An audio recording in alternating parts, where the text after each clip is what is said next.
Good morning, everyone. The votes are in for the What's in the Queue survey. I figured we would analyze the results together to see which one won each category, and I'd talk a tiny bit about each game that did win. Before we do so, though, I want to mention that there is another survey now for the Viewer's Choice category. These are games that you guys recommended I play in the last video in the comment section. I combed over them, and I believe I got them all. There is a link to this in the comment section of this video and within its description, just like last time. I'll let it sit open for just under a week. It'll be closed on December 6th at midnight. So first thing in the morning, December 6th. Unlike the prior survey, I couldn't really break this up into different categories to be voted on, so they're all sitting here together. And whichever two get the most votes will be two additional ones that I'll add to my queue. They'll probably make it into that queue after some of the other games from the survey we're about to look at together are wrapped up. One last thing about this, and that is that for some of these games, for all of these, except for the original XCOM and Star Wars Knights of the Old Republic, and I guess Radiance, I have not played them. Some of these I don't even own. The ones I do not own have a star at the end of their name. I want to stress that you should not let that stop you for voting from it. I have more than enough funds to purchase all the games that I do not own here without even the slightest bit of worry. So do not let that concern you. I also should mention that for Red Faction, at the very least, I'm not sure which one the viewer wanted me to play. To my knowledge, Red Faction is the name of the game series. I don't think it's a particular game, but if it is, then if Red Faction is the name of a real-time strategy game in this series, and that's its exact title, then that is the one I will play. Otherwise, it will be the first one in the series. Okay, and I think that sums up this new survey, everyone. One more time, the link to it is in this video's description and in the comment section down below.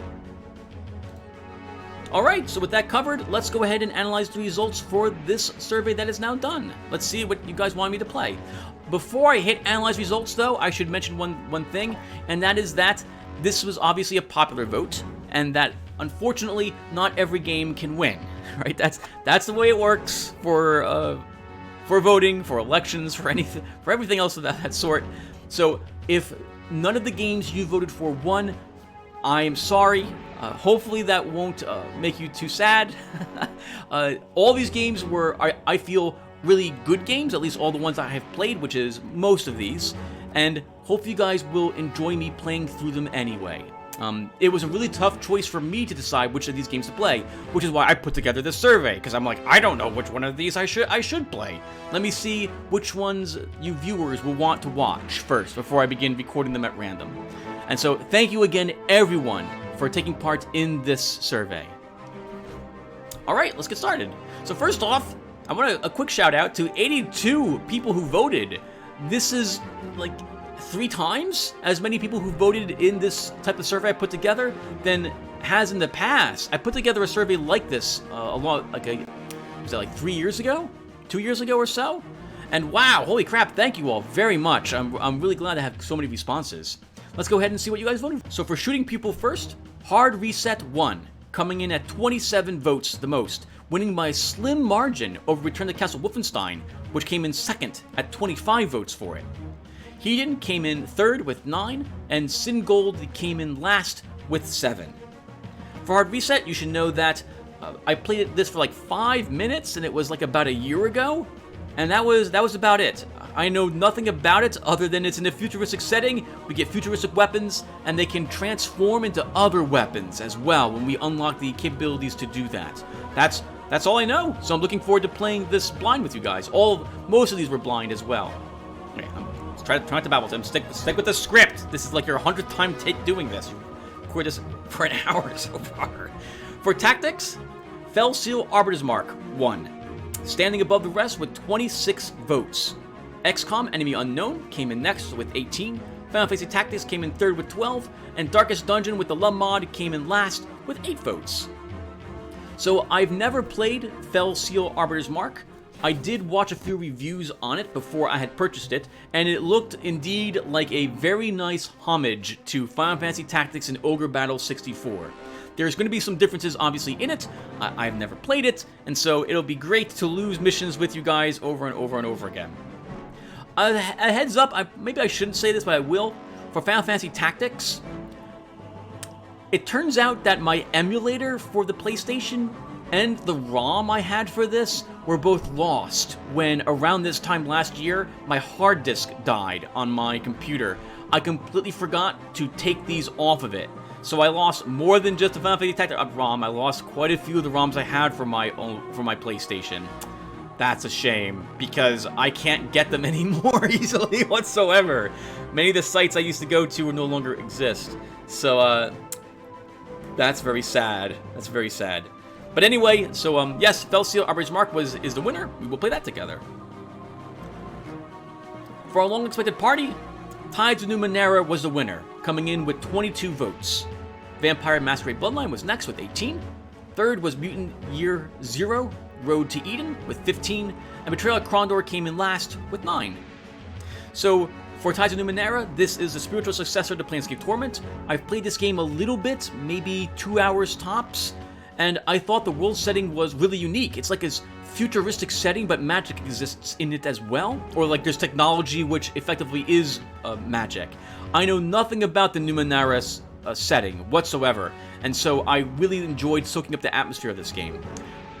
I got involved in like one single combat for it, and I don't have a good memory of how the system works, and so I'll look forward to playing this game basically blind with you guys when we play this one. I will probably play the Thief class in Tides of Numenara as well.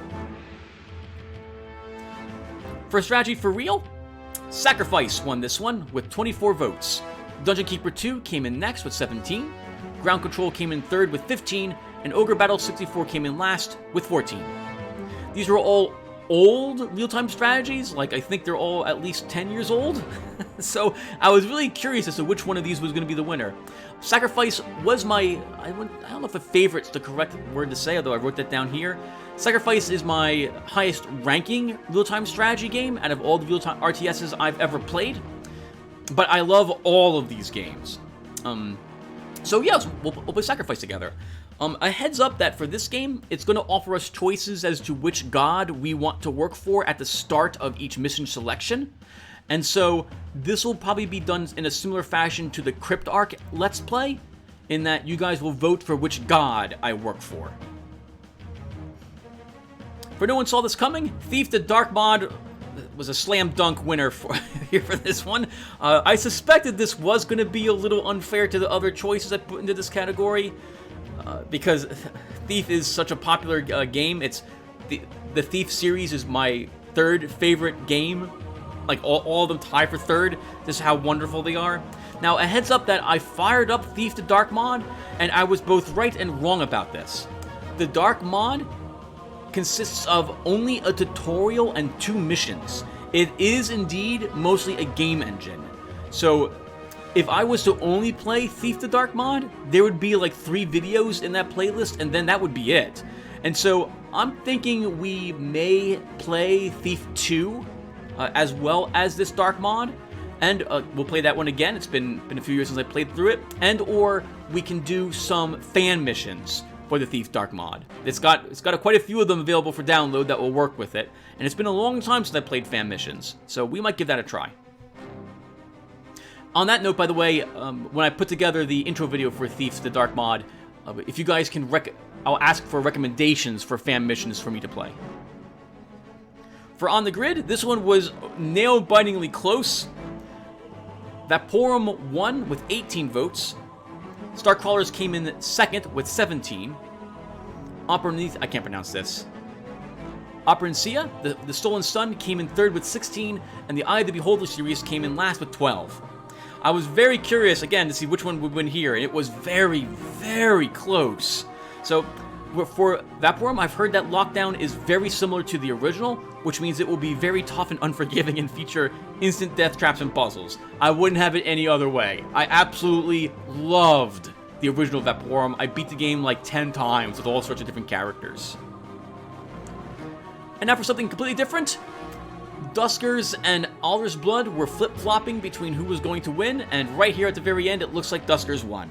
So, Duskers came in first with 25 votes, Alder's Blood came in second with 23, Dark Future Blood Red States came in third with 8, and Wrath Aeon of Ruin came in last with 6.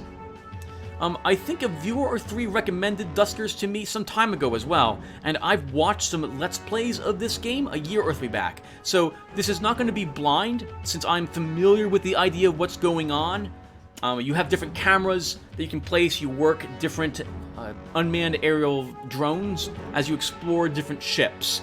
Your objective is to both clear it of enemies, possibly if you want to take that ship as a larger ship, to recover different drones in order to take advantage of their systems, scavenge for parts and stuff like that. The graphics are rather low-tech, but I still thought it was a really interesting looking game. I really liked it.